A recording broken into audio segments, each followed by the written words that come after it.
Hello viewers, welcome to my Doctor Who themed YouTube channel, Who Ventures, and in this video I am reviewing Doctor Who Series 12 Episode 2 Spyfall Part 2. So let's go through the notes. So my first note is a bracketed one saying, "Oh, Ford!" I just got why people thought it might be the Ford, because his company was called Ford, so that's why they thought it was the Ford.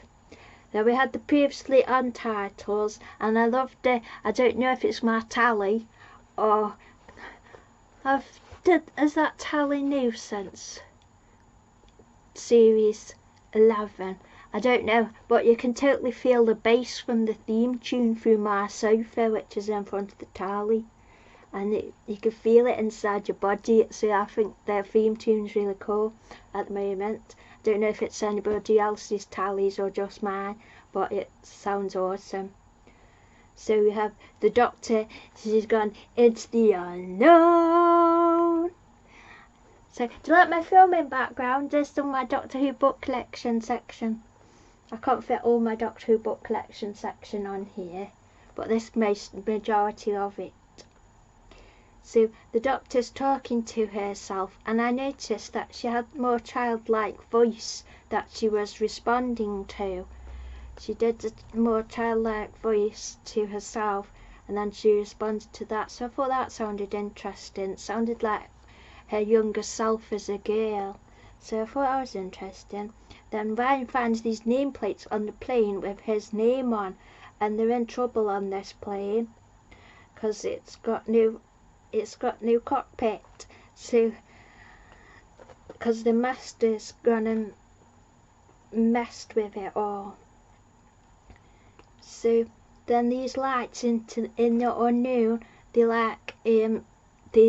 look like synapses, and they start connecting between the big cables, and the Doctor wonders what they are. And then Ryan's finding all these plans, and they've got him on it, like the plane safety instructions and pictures of him. So he's using these cables to connect to the Doctor, and she's on the screen as a bit like in Blink, and she's giving him instructions how to save themselves. And then Graham starts sliding down the back of the plane, and then the Doctor finds Ada Lovelace in the unknown, and I thought it was really cool to see Ada.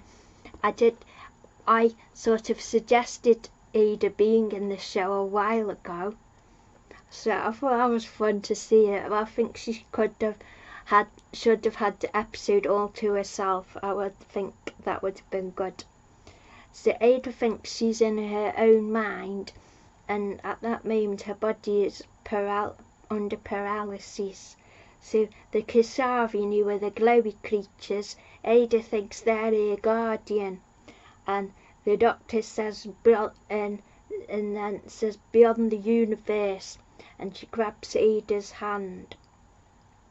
Then Ryan is like, "I can fly the plane," because he's got these messages coming through on his phone, and he can figure it out on his phone because the Doctor's told him look at his phone. And the Master seems to be working with Daniel Barton, and then says, "Allow me to swat those flies. The plane plan gone wrong," which was the Master's plan with the plane. It went wrong. Then the Doctor and Ada arrive in the 19th century at a big science exhibition, but all the inventions are weapons. And she says, "The marvellous operating lady every time." And that was funny. And then it's 1834 is where they've landed, and the plane lands itself, and then the farmer hiding in the hangar, and Ryan's got Barton's diary, so they know where he's going to be. And the Doctor's looking at all the inventions and introducing herself to Ada. And then we have 186 years later, 186 years from something. I forgot that bit. Master's turned up and he tissue compresses 2 people. And I was thinking after this episode, I bet he's got a cracking model railway because he just shrinks everything. And then he could have a model railway. And then the Master's being says, hands on heads everybody.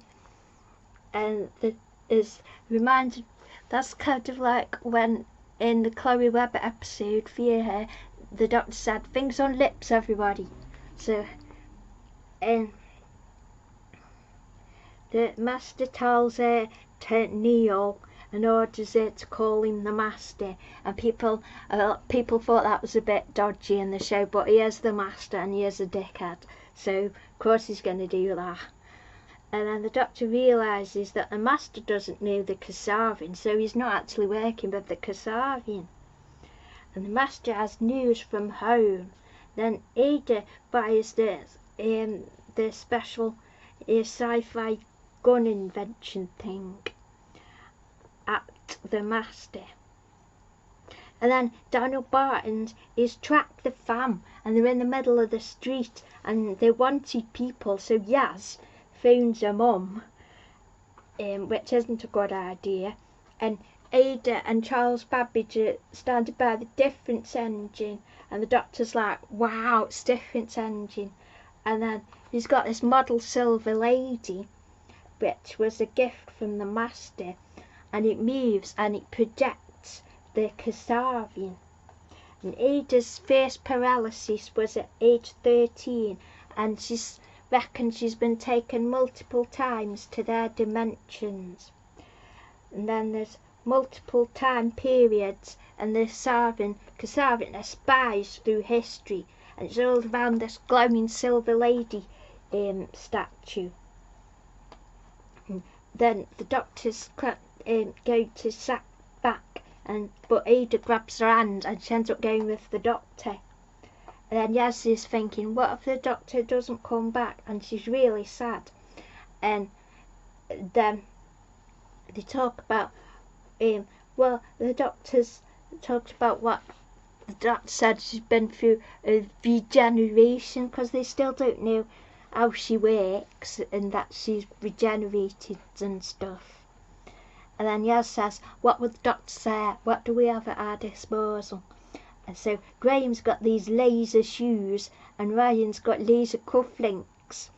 And then Graham says, I'm stuck with you 2 donuts. Donuts? And he says, oh, there's no one I'd rather be on the run with. Then Ada and the doctor, they arrive in Paris, 1943.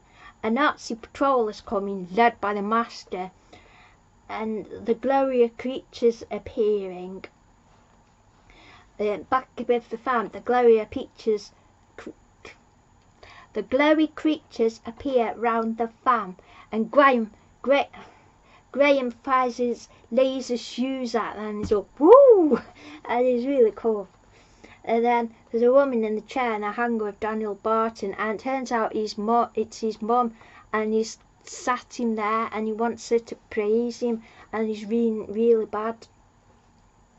He uses the glowy Kassavian and makes him attack his mum, and he's evil. And then it's Paris, and the Nazis and the Master, they're looking for the doctor and Ada, but they're not in the Khan. They've found her, and they're hiding in her place, and they're hiding under the floorboards. And and she talks about Noor Inayat Khan was the first female telegram operator put over enemy lines. So, and Ada's seeing Paris in wartime in the future, and she's like, and it's a sad moment that she realises this is the Second World War. And then the doctor does an amazing speech and says, darkness never sustains, and I thought that was a really good speech, that was really helpful. And then it's that 2 pacifists and Ada, and they can be heroes. Then Yaz is calling Sister Sonia to warn her not to answer the door. and then these security guards are there trying to get the fam, and Graham uses his laser shoes and he's all whoa, oh, oh, and he's like James Bond, he says, don't make me do the soft shoe shuffle, and it's like, I love Graham in this. And then the Doctor is using the Master's on the telegram to try and get his attention, and he replies, and then they have a psychic link, and she agrees to meet him at the top of the Eiffel Tower. How romantic. But he's still a dickhead, but it's kind of romantic. And then the Master uses a he's been using a psychic perception filter, so he would look white, and he used a, and he's the one who killed C. He used a Mondasian gun from the Cybermen to kill C. Then the Kasabian as sleeper agents, but the Master suggested a better plan.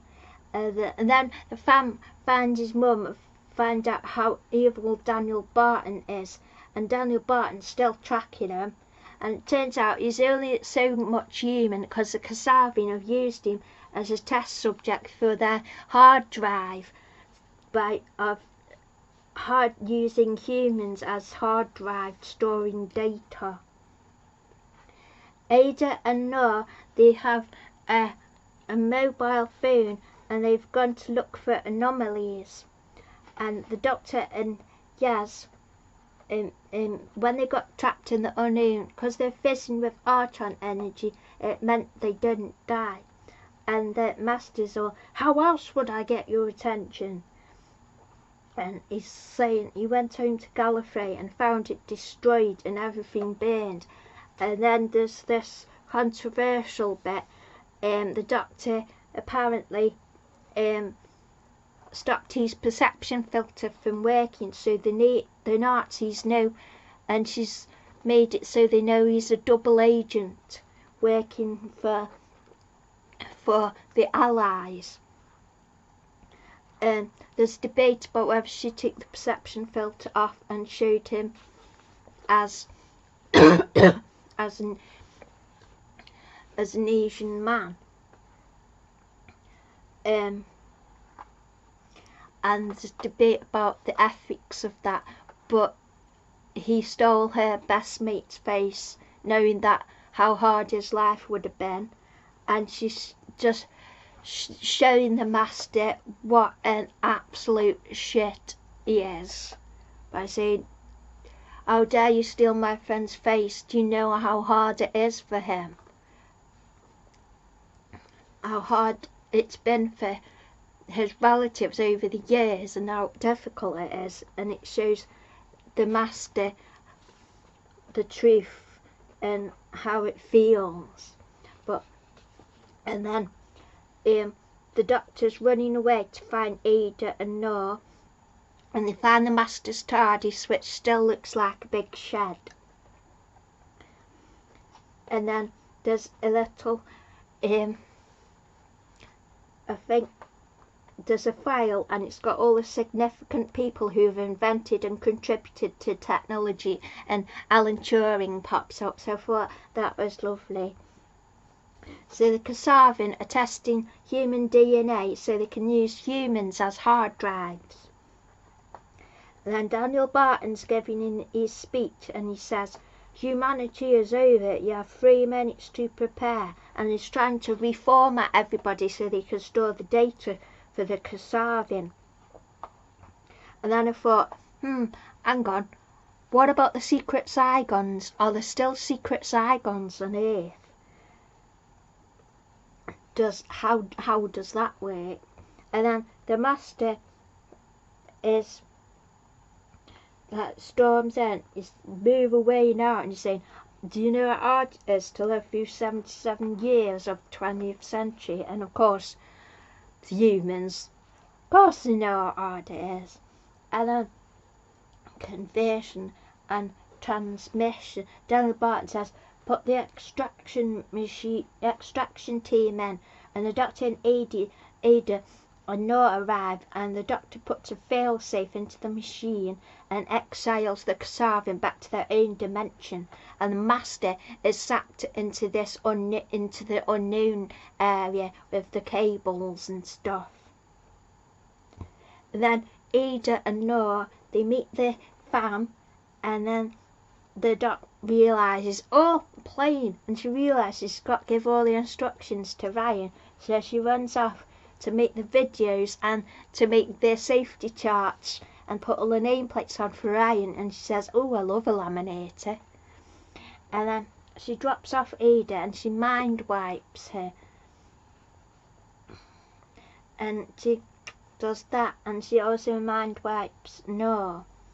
And then the Doctor goes, she's reluctant at first, then she goes to see Gallifrey, and it turns out the Master wasn't lying, he had been destroyed, and the Master on the hologram file reveals that he destroyed Gallifrey because the founding fathers of Gallifrey, they lied, and apparently they built Gallifrey on the lies of the timeless child. Then the Doctor is really shocked and crying in the TARDIS, and eventually the fam come back into the TARDIS, and they're asking why the Doctor's so quiet, and she's put her shields up now, so she's not going to tell them, but she does have a new sweater, which is really cool.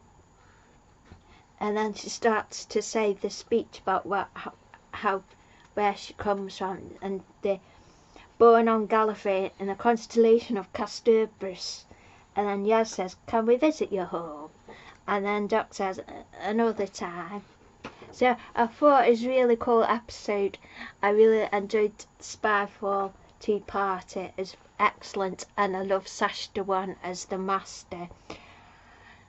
So that was my review of Spyfall Part 2. Also, if you'd like to check out for what I'm also doing for this series 12 is I'm drawing portraits of some of the main characters in each episode and compiling them into my videos TARDIS art file, so it'd be great if you wanted to have a look at those videos too. So I hope you have enjoyed this video, and thank you for watching. Yay!